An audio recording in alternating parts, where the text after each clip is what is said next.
భూములున్న రైతులకు భరోసా పంపిణీ గురించి ప్రభుత్వం మాటేంటి అనేది ఇప్పుడు చర్చ జరుగుతుంటుంది. కనీసం ఎప్పుడు ఇస్తారు అనేది క్లారిటీ ఇస్తే బాగుంటుందంటూ మరికొంతమంది ఇక్కడ ఆశగా ఎదురు చూస్తున్నారు. ఇంకొంతమంది అయితే మాత్రం ఆందోళనలో ఉన్నారు. ఎందుకంటే ఈరోజు 16వ తారీఖు, ఇంకా 14-15 రోజులు మాత్రమే సమయం ఉంది. ఇప్పటివరకు 3 ఎకరాలకు సంబంధించి 5 విడతలుగా అనే అంశాన్ని మాట్లాడుకున్నాం. ఎందుకంటే వానాకాలం రైతు భరోసాను పూర్తిగా కాంగ్రెస్ ఎగ్గొట్టిందంటూ ఇటు బీఆర్ఎస్ ప్రచారం చేస్తున్న సందర్భానికి సంబంధించి మాట్లాడుకునే పరిస్థితి. ఈ నేపథ్యంలో ఈ సీజన్లో ఇప్పటివరకు 3 ఎకరాల రైతులకు మాత్రమే రైతు భరోసా అందించిందంటూ ఒక చర్చ జరుగుతూ ఉంటే, ఇందులో కొంతమందికి రైతు భరోసా అందలేదని ఫిర్యాదులు కూడా వెల్లువెత్తాయంటూ కూడా చర్చ జరుగుతోంది. ఈ నేపథ్యంలో ఇప్పటివరకు పంపిణీ చేసిన 3 ఎకరాలకు 5 వాయిదాల్లో జమ చేయడం అనేది ఇంట్రెస్టింగ్ డిస్కషన్కి వెళుతూ ఉంటే, మిగతా రైతులకు ₹1 కూడా జమ కాలేదు. అవి ఇస్తారో ఇవ్వరో అంటూ ఒక ఆందోళన అయితే మాత్రం కొంతమంది రైతుల్లో వ్యక్తమవుతోంది. ఈ నేపథ్యంలో ఎందుకంటే ఇప్పటికే కోతలు మొదలైన పరిస్థితి, ఎందుకంటే బీఆర్ఎస్ సర్కారుకి సంబంధించి మాట్లాడుకున్న సందర్భం కూడా ఉంది. సో ఇక్కడ ఇన్ని అంశాలకు సంబంధించి మాట్లాడుకునే నేపథ్యంలో ప్రభుత్వం ఎటువంటి క్లారిటీ ఇవ్వబోతోంది? ఎందుకంటే 31కి సంబంధించి మాట్లాడుకున్న సందర్భంలో ప్రభుత్వం ఎప్పటికలా క్లారిటీ ఇచ్చే అవకాశం ఉంది. ఏం అంటుంది అనేది ఇప్పుడు ఇంట్రెస్టింగ్గా మారింది.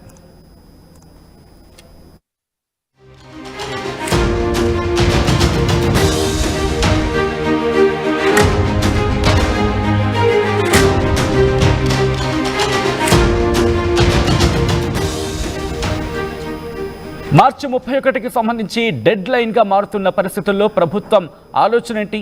ప్రభుత్వం ఎలా ముందుకు వెళ్ళాలనుకుంటోంది? ఎటువంటి ఆలోచనలు చేస్తోంది? ప్రభుత్వ వ్యూహం ఏంటి? అట్ ద సేమ్ టైం ఎప్పుడు దీనికి సంబంధించి కీలక ప్రకటన ఇచ్చే అవకాశం ఉంది? అప్డేట్స్ అందించేందుకు మా ప్రతినిధి రామదాస్ ఫోన్లైన్లో సిద్ధంగా ఉన్నారు. రామదాస్, రైతు భరోసాకు సంబంధించి ప్రభుత్వం నుంచి అనౌన్స్మెంట్ ఇచ్చే అవకాశం కనిపిస్తోందా 2-3 రోజుల్లో? తెలంగాణ రైతులకు ఇది గుడ్ న్యూస్ అని చెప్పాలి. ఎందుకంటే రైతు భరోసాపై ముఖ్యమంత్రి రేవంత్ రెడ్డి కీలక ప్రకటన అయితే చేశారు. రైతు భరోసా కింద రాష్ట్ర ప్రభుత్వం 3 ఎకరాల వరకు భూమి ఉన్న లబ్ధిదారుల ఖాతాల్లో ఇప్పటి వరకు అయితే డబ్బులు జమ చేస్తుంది. అయితే తాజాగా మిగిలిన లబ్ధిదారులకు డబ్బులు ఎప్పుడు జమ చేయబోతున్నారని దానిపై మాత్రం క్లారిటీ లేకుండా పోయింది ఇప్పటి వరకు కూడా. అయితే తాజాగా అసెంబ్లీ వేదికగా ముఖ్యమంత్రి ఒక రకంగా రైతులకు గుడ్ న్యూస్ అయితే చెప్పారు. మార్చి 31 లోపు రైతులందరి ఖాతాల్లో రైతు భరోసా వేస్తామంటున్నారు. అలాగే గతంలో కేసీఆర్ రైతు బంధు అన్నారని, ఎన్నికలు వచ్చినప్పుడే డబ్బులు రైతుల ఖాతాల్లో పడేవని, కానీ తాము మాత్రం చాలా చిత్తశుద్ధిగా కాస్త వెనుక ముందైనప్పటికీ కూడా రైతు భరోసా నిధులు క్రమం తప్పకుండా జమ చేస్తున్నామంటూ రేవంత్ రెడ్డి చెప్తున్నారు. అట్ ది సేమ్ టైం అంటే గత ప్రభుత్వంపై కూడా విమర్శలు ఎక్కువ పెట్టారు. గత ప్రభుత్వ హయాంలో ఉన్నదంతా ఊట్ చేశారని, ఎన్నికల కోడ్ను అడ్డం పెట్టుకొని రైతు బంధు నిధులు కూడా జమ చేయకుండా తప్పించుకున్నారంటూ గత ప్రభుత్వాన్ని విమర్శించే పనిచేశారు అసెంబ్లీ వేదికగా. మొత్తం మీద తమ ప్రభుత్వం అధికారంలోకి వచ్చిన మొదటి 3 నెలల్లోనే దాదాపు 7,625 కోట్లను ఇప్పటి వరకు రైతు భరోసా పథకం కింద రైతుల ఖాతాల్లో వేశామంటూ సీఎం చెప్తున్నారు. అట్లాగే గత ప్రభుత్వ రైతు బంధు కింద ఏడాదికి దాదాపు ఎకరాకు 10,000 ఇస్తే తాము మాత్రం 12,000 పెంచామని కూడా మరోసారి చెప్పుకొచ్చే ప్రయత్నం చేశారు. మొత్తం మీద మార్చి 31 లోపు రైతు భరోసా డబ్బులు అయితే రైతుల ఖాతాలో జమ చేస్తామంటున్నారు. అంటే ఈ రిమైనింగ్ ఫార్మర్స్ ఎవరైతే ఉన్నారో 3 ఎకరాల పైన ఉన్న వాళ్ళు ఎవరైతే ఉన్నారో, అంటే సచిన్ అంటే మనకు తెలిసి ఇప్పటివరకు 3 ఎకరాల వరకు పడ్డాయి. ఇక 3 ఎకరాల పైన మిగతా వాళ్ళందరికీ కూడా ఎప్పుడెప్పుడు రైతు బంధు అంటూ ఎదురు చూస్తున్న పరిస్థితి గ్రామాల్లో అయితే. సో వాళ్ళందరికీ కూడా ఇది గుడ్ న్యూస్ అని చెప్పాలి. మార్చి 31లోగా డబ్బులు అయితే జమ చేస్తామంటున్నారు. సో మొత్తం మీద తమ ప్రభుత్వం అధికారంలోకి వచ్చిన మొదటి 10 నెలల్లోనే దాదాపు 20,617 కోట్ల రూపాయలు రుణమాఫీ చేస్తామంటూ ముఖ్యమంత్రి మరొకసారి అసెంబ్లీ వేదికగా చెప్పుకొచ్చారు. సో ఓవరాల్ గా మరి రైతులను రుణ విముక్తులు కూడా చేశామంటున్నారు. ఆ తలెత్తుకునేలా ఆత్మగౌరవంతో బతికేలా చేశామంటున్నారు. గ్రామాల్లో భూమి లేని పేదలకు ఇందిరమ్మ ఆత్మీయ భరోసా పథకం కింద కూడా 12,000 చొప్పున ఇవ్వడానికి నిధులని సమకూర్చుకునేందుకు ఎటువంటి ప్రణాళికలు చేస్తాం, లేకపోతే ఆల్రెడీ నిధులని జమ చేసుకోవడం జరిగిందా ప్రభుత్వం? రైట్, అంటే ఇప్పటికి నిధుల సర్దుబాటు విషయంలో కొంత ఇబ్బందికర పరిస్థితి ఉన్నాయి. రాష్ట్ర ఆర్థిక పరిస్థితి దృష్ట్యా విడతల వారీగా అంటే ప్రభుత్వం మొదటి నుంచి చెప్తుంది, గత ప్రభుత్వం మాదిరిగా తాము అప్పులు చేసి బడాయి చెప్పుకోవటం లేదు, ఉన్న నిధులను సర్దుబాటు చేస్తున్నామని చెప్తుంది. కానీ రైతు సంక్షేమం విషయంలో ఎట్టి పరిస్థితిలో రాజీ పడే విషయం లేదంటూ ప్రభుత్వం నుంచి ఇటు మంత్రులు కానీ అటు సీఎం కానీ మొదటి నుంచి చెప్తూ వస్తున్నారు.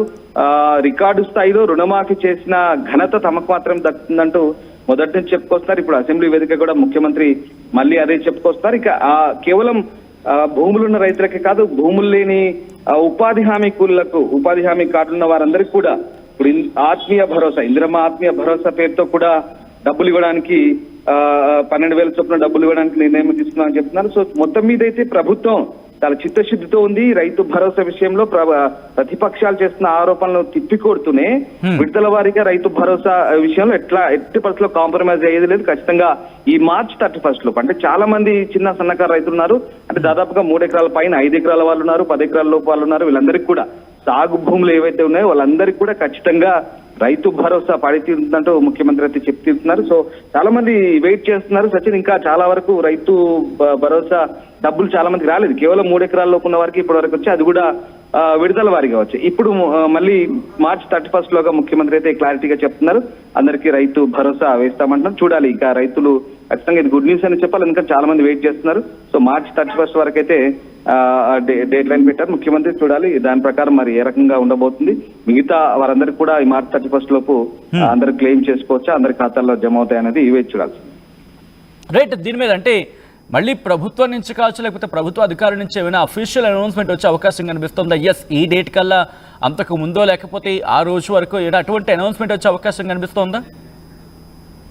సచిన్, ఇప్పటి వరకు రైతు భరోసాకు సంబంధించి రైతులు ఎవరైతే లబ్ధిదారులు ఉన్నారో వాళ్ళందరికీ కూడా ఇప్పటికే డేటా సేకరించింది ప్రభుత్వం. కొన్ని అంటే సాగు భూమి వివరాల ఆధారంగా గత ప్రభుత్వం మాదిరిగా ఎవరి పడితే వాళ్ళకి ఇవ్వకుండా గత ప్రభుత్వం సాగులో లేని భూములు, పడావు భూములు అందరికీ కూడా ఇచ్చిన పరిస్థితి. కానీ ఇప్పుడు ఈ ప్రభుత్వం చాలా జాగ్రత్తగా వ్యవహరిస్తుంది. ముఖ్యంగా బడ్జెట్ కేటాయింపు విషయంలో రైతు భరోసా కానివ్వండి, రైతు రుణమాఫీ సంబంధించిన విషయాల్లో చాలా ఆంక్షలు అయితే పెట్టిన పరిస్థితి మనం చూసాం. సో ఆ నేపథ్యంలోనే లబ్ధిదారుల ఎంపిక సంబంధించి కూడా చాలా జాగ్రత్తలు తీసుకున్నారు. సో క్లియర్ కట్ గా వాళ్ళకున్న బడ్జెట్ ను బట్టి కేటాయింపులు అయితే చేస్తున్నారు. సో మళ్ళీ అంటే ఈ 3 ఎకరాల పైబడ్డ వారందరికీ కూడా ఎవరైతే ఎలిజిబిలిటీ ఉందో వాళ్ళందరికీ కూడా ఖచ్చితంగా వేసి తీరుతామని చెప్తున్న పరిస్థితి కనబడుతోంది. సో ఇప్పటికైతే ముఖ్యమంత్రి అసెంబ్లీ వేదికగా చెప్పిన విషయం అధికారికమని చెప్పాలి. మనం ఇంకా ఇంతకు మించిన బిగ్ అప్డేట్ అయితే లేదు, ఎందుకంటే సీఎం స్వయంగా అసెంబ్లీలో ప్రకటించారు కాబట్టి ఇక దానికి తిరుగుండదు కాబట్టి. సో ఇప్పటి వరకు అయితే 3 ఎకరాల లోపు రైతులకు మాత్రమే నిధులు జమ చేశారు.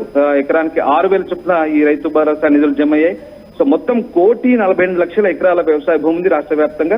ఇప్పటికైతే కేవలం 58,13,000 ఎకరాలకు మాత్రమే రైతు భరోసా ఇచ్చినట్లయింది. సో మార్చి 31 నాటికి 5 ఎకరాల లోపు రైతులందరికీ కూడా నిధులు జమ చేస్తామంటూ ప్లాన్ చేస్తున్నారు.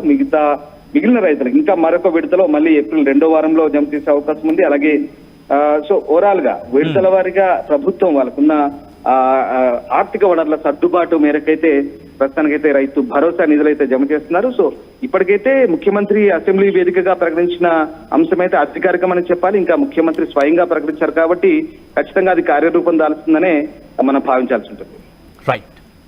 రైట్ రామదాస్, మొత్తంగా అయితే మాత్రం రైతు భరోసా నిధులపై బిగ్ అప్డేట్ ఇచ్చింది ప్రభుత్వం. రైతు భరోసా కోసం రైతుల నిరీక్షణకు సంబంధించి ఇటు అసెంబ్లీలో చెప్పుకొచ్చారు ముఖ్యమంత్రి రేవంత్ రెడ్డి. ఈ నేపథ్యంలో ఏం జరగబోతోంది, ఎప్పటికల్లా రైతుల ఖాతాల్లోకి డబ్బులు జమ కాబోతున్నాయనేది కోటి ఆశలతో ఎదురు చూస్తున్నారు రైతన్నలు.